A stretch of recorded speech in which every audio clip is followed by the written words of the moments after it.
তারেক রহমানকে ঘিরে এখন রাজনীতির বাইরে চলছে আলোচনা। এদিকে বাংলাদেশের দেশনেত্রী বেগম খালেদা জিয়ার শেষ বিদায়ের পর এবার তারেক রহমানকে ঘিরে চাঞ্চল্যকর তথ্য উঠে এসেছে, যা প্রকাশ হলে রাজনীতি থেকে সরে যেতে পারে জনাব তারেক রহমান এবং গ্রেফতারও হতে পারেন।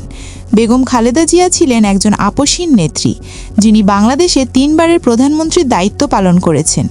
1981 সালের 30শে মে বেগম খালেদা জিয়ার স্বামী শহীদ জিয়াউর রহমানকে হারিয়ে 2টি সন্তান কাঁধে নিয়ে এই দেশের একজন সাধারণ গ্রামের মেয়ে থেকে রাজনীতিতে আসতে শুরু করেন এই বেগম খালেদা জিয়া।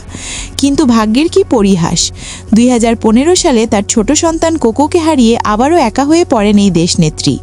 কিন্তু এই 2025-এ এসে 30শে ডিসেম্বর সকাল আনুমানিক রাজধানীর বড় হসপিটাল এভারকেয়ারে শেষ নিঃশ্বাস ত্যাগ করেন। যদিও এই বেগম খালেদা জিয়ার মৃত্যু নিয়ে এখনও অনেক ধোঁয়াশা রয়েই গিয়েছে। অনেকেই বলছে বেগম জিয়া বিগত কয়েকদিন আগেই ইন্তেকাল করেছেন, কিন্তু শেষে এসে অবশেষে সবকিছুর অবসান ঘটিয়ে আনুষ্ঠানিকভাবে প্রকাশ করা হয়েছে যে বেগম জিয়া এবার সত্যি না ফেরার দেশে পাড়ি জমিয়েছেন।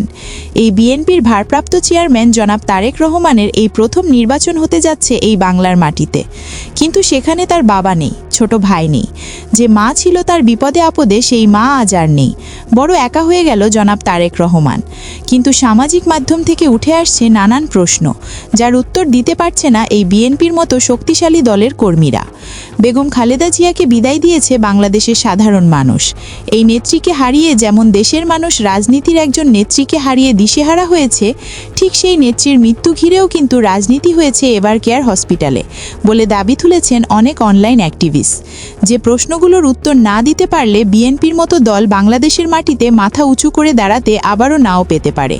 প্রশ্নগুলোর মধ্যে 1 নম্বর প্রশ্ন হলো যে বিএনপির ভারপ্রাপ্ত চেয়ারম্যান তারেক রহমানের দেশে আসা তার একার পক্ষে সম্ভব ছিল না। কিছুদিন আগেই তিনি এমন একটি ফেসবুক পোস্ট দিয়ে আলোড়ন সৃষ্টি করেছিলেন।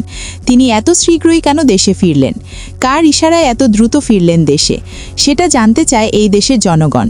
2 নম্বর প্রশ্ন হলো নির্বাচনে যদি তারেক রহমান অংশগ্রহণ না করতে পারে, তাহলে তিনি কি জানতেন যে এবার শেষ অধ্যায় হতে চলেছে বিএনপির মতো শক্তিশালী দলের? 3 নম্বর প্রশ্ন হলো নির্বাচনের তফসিলের মনোনয়ন জমা দেওয়ার শেষ দিনেই কেন প্রকাশ করা হলো যে বেগম খালেদা জিয়া আর নেই? তাহলে কি সেটা মেটিকুলাইজ ডিজাইনের অংশ ছিল জনাব তারেক রহমানের? এমন প্রশ্ন ছুড়ে হওয়াছে দেশের কিছু জনগণ। এত প্রশ্নের উত্তর কি আছে তারেক রহমানের কাছে? একদিকে নিজের আপন মাকে হারিয়ে আজ বড় একা এই রাজনীতিবিদ, কিন্তু তার এই কঠিন সময়ে যেখানে পাশে থাকার কথা এই দেশের জনগণ, কিন্তু মাকে নিয়ে রাজনীতি করার কারণে দেশের মানুষের কাছে আগামীতে কেমন হতে পারে এই তারেক রহমান? মাকে নিয়ে রাজনীতির বিষয়টি সোশ্যাল মিডিয়ায় ছড়িয়ে ছিটিয়ে পড়েছে, কিন্তু তার সত্যতা পাওয়া না গেলেও কেন জানি ধোঁয়াশা লাগছে এই বেগম জিয়ার মৃত্যু ঘিরে। চলেন এই সংক্রান্ত একটি ভিডিও দেখে আসা যাক। প্রমাণিত হয়েছে তারেক রহমান খালেদা জিয়ার কুসন্তান। কত বড় একটা কুলাঙ্গার সন্তান হলে নিজের মায়ের মৃত্যুর খবর অফিসিয়ালি ঘোষণা না দিয়ে ক্ষমতার জন্য, শুধু ক্ষমতায় যাওয়ার জন্য, প্রধানমন্ত্রী হওয়ার জন্য নিজের মায়ের লাশ ডিপ ফ্রিজের মধ্যে ভরে রেখে এত নাটক, এত অভিনয় তিনি করেছেন। আপনারা জানেন গত 4 ডিসেম্বর থেকে আমি বলে আসতেছি, গত নভেম্বর 28 তারিখ বেগম খালেদা জিয়া মরে গেছে। তার মৃত্যুর ঘোষণা তারা দিতেছে না নিজেদের আখের গোছানোর জন্য। আপনারা দেখেছেন, যদি সেই খালেদা জিয়া মারা গেছে এই কথা যদি সে বলতো লন্ডনে থাকতে, তাহলে আজকে তারেক রহমান বাংলাদেশে আসতে পারতো না, আজকে বাংলাদেশের নাগরিকত্ব নিতে পারতো না, নির্বাচন করতে পারতো না। সবকিছু যখন ক্ষমতায় যাওয়ার যখন সিঁড়ি তখন পুরো উন্মুক্ত, ঠিক তখনই ঘোষণাটা আসছে। দেখেন, সারা দেশে খালেদা জিয়া মারা গেছে খবর যদি গতকালকের আগের দিনও জানানো হতো, তাহলে অনেক বিদ্রোহী প্রার্থী দাঁড়ায় যেত বিএনপির ভিতর থেকে, অনেক বিদ্রোহী প্রার্থী। কিন্তু কালকে মনোনয়ন ফর্ম জমা দেওয়ার শেষ দিন, ঠিক এমন সময় কালকে রাত্রে তার ঘোষণাটা দিয়ে দিয়েছে অফিসিয়াল ভাবে। কিন্তু ভাইরা আমার, আপনারা, আমি একটা তথ্য নিজের মন গড়া ভাবে নিজের বানাই আমি কোনো তথ্য এখানে প্রকাশ করি, সংশ্লিষ্ট বিশ্বাসযোগ্য সূত্রের মাধ্যমে খবর পেয়ে আমি আপনাদেরকে এতদিন পর্যন্ত জানিয়ে আসতেছি। একবার আপনারা চিন্তা করুন, যে ব্যক্তি নিজের ক্ষমতার জন্য আজকে যদি এই বাংলাদেশের ভোটাধিকার পাইতো না, কখনোই বাংলাদেশে যদি তার মা মারা গেছে এটা জানলে পার, এটা কখনো সে পাইতো না, সুবিধাগুলো সে কখনোই নিতে পারতো না। আজকে তার জন্য পুরো একেবারে উন্মুক্ত হয়ে গেছে। আগামীতে নির্বাচন হবে, সেই নির্বাচনে সে ক্ষমতায় আসবে, তার ক্ষমতায় কে ঠেকাবে? আপনারা বলেন কে ঠেকাবে? কিন্তু দেশবাসীকে আমি বলতে চাই, যে সন্তান নিজের মায়ের লাশকে মাসের পর মাস তার আত্মায় কষ্ট দিয়ে ডিপ ফ্রিজের মধ্যে ভরে রেখা মারা যায় নাই, এমনটা করতে পারে, মায়ের লাশ নিয়ে এমন নোংরা রাজনীতি করতে পারে, সেই সন্তান দেশের জন্য কতটা মঙ্গলময় হবে, সেই ব্যক্তি দেশের সাধারণ জনগণের জন্য কতটা মঙ্গলময় হবে। আপনাদেরকে একটু জেনে রাখা উচিত ভাইয়ের আমার, যে প্রধানমন্ত্রীর ছেলে হিসেবে ওই যে 91 থেকে 96 সাল পর্যন্ত সে কি করছে, 1 থেকে 6 সাল পর্যন্ত তার কুকীর্তিগুলো কি আপনারা দেখেছেন। সর্বশেষ আজকের তার এই ক্ষমতা, আজকে সে তারেক রহমান হিসেবে আপনারা তাকে চিনেন, তার পিছনে তার মায়ের অবদান। আজকের বিএনপিকে যারা আপনারা চিনেন, এর পিছনে কি বিএনপির বড় একটা বটগাছ ছিল না, খালেদা জিয়া? আজকে তাকে যে ভাবে আপনারা দেখেছেন তারেক রহমান কান্না করে না, কারণ সে কান্না লন্ডন বসে করেছে। এখন সে কান্না কেন করবে, কিসের জন্য এখন কান্না করবে? তাদের আগে থেকেই তার যে ব্যক্তিগত চিকিৎসক মিডিয়ার সামনে এসে কান্না করে দিয়েছিল, আজকে কান্না করেছে, আজকে কান্না করেছে, বলতে পারবেন যে মরে গেছে, এখন কান্না করে কাঁদছে। যদি কান্না যতটুকু করবে সেটা অভিনয়, কারণ কান্না তাদের আগে হয়ে গেছে। তারা সবাই এটাকে গোপন রেখে মূলত ভাবে তারা মানসিকভাবে প্রস্তুতি নিতেছিল এবং খুব নিখুঁত ভাবে বোঝেন, বাংলাদেশের প্রথম নারী প্রধানমন্ত্রী হিসেবে আমার ভীষণ ভাবে আজকে আমি নিজের কাছে এতটা লজ্জা হয় যে যখন বিদেশিরা বলবে তোমাদের দেশের প্রথম নারী প্রধানমন্ত্রী তার জন্মদিনের মতো করে তার মৃত্যু দিনটা একাধিক, এটা বলবে। আজকে লজ্জা হয় বিদেশিদের কাছে শুধু তোমাদের দেশের যিনি স্থপতি তাকেই তোমরা অমাননা, তাকেই তোমরা অসম্মান করো, এমন তো ভাবে প্রশ্নবিদ্ধ হচ্ছি। এখন প্রথম মহিলা নারী প্রধানমন্ত্রী হিসেবে আমরা আজকে প্রশ্নবিদ্ধর শিকার। ভিডিওটি দেখার পর আপনার মতামত আপনারা জানাতে পারেন কমেন্ট করে আমাদেরকে। কিন্তু এই দেশনেত্রী বেগম খালেদা জিয়া যদি সত্যি কিছুদিন আগে ইন্তেকাল করেছেন এমন খবর যদি বেরিয়ে আসে গণমাধ্যমে, তাহলে কিন্তু তারেক রহমানের রাজনীতির ইতি টানতে হবে। কেননা মায়ের লাশ নিয়ে রাজনীতি করা এই বাংলার মানুষ মানতে পারবে না। আজ একজনের সাথে পরিচয় করিয়ে দিতে চাই এই ভিডিওটির মাধ্যমে। এই মহিলাকে চিনেন? হয়তোবা অনেকেই চিনবে, আবার কেউ নাও চিনতে পারে।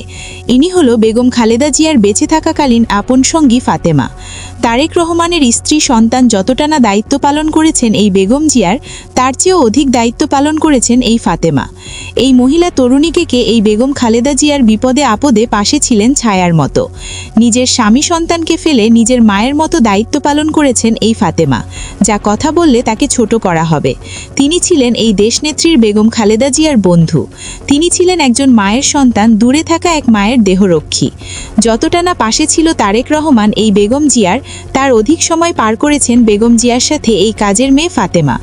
অসহায় পরিবার থেকে উঠে আসা যেমন ছিলেন এই বেগম জিয়া, ঠিক তার দেহরক্ষীও ছিলেন অসহায় এক পরিবারের গরিব ঘরের সন্তান এই ফাতেমা। আজ বেগম খালেদা জিয়া নেই, কিন্তু তারেক রহমানের চেয়েও বড় একা হয়েছেন এই কাজের মেয়ে ফাতেমা।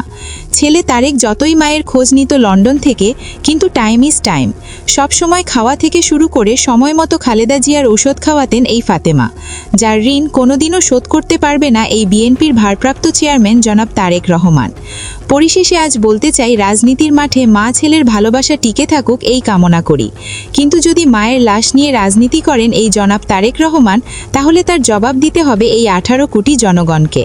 কেননা এই বেগম খালেদা জিয়া শুধু তার মা নয়, তিনি এই দেশের একজন আপসহীন নেত্রী। রাজনীতির এক মাঠে তিনি এক সাধারণ মানুষের মনের লুকিয়ে থাকা ভালোবাসা। আমরা আমাদের পক্ষ থেকে এই আপসহীন নেত্রীর শেষ সময়ে এসে উপরওয়ালার কাছে প্রার্থনা করি, আল্লাহ যেন তেনাকে জান্নাতের উচ্চতম স্থানের মেহমান হিসাবে কবুল করেন, আমিন। সেই সাথে আপনাদের বলি, ভিডিওটি যদি সামান্য পরিমাণ ভালো লাগে অবশ্যই একটি লাইক দিয়ে আপনাদের মূল্যবান মতামত আমাদেরকে কমেন্ট করে জানিয়ে দিতে পারেন। আরও নতুন ও ভয়াবহ তথ্য সবার আগে পেতে এই চ্যানেলটি সাবস্ক্রাইব করে পাশেই থাকবেন। ধন্যবাদ।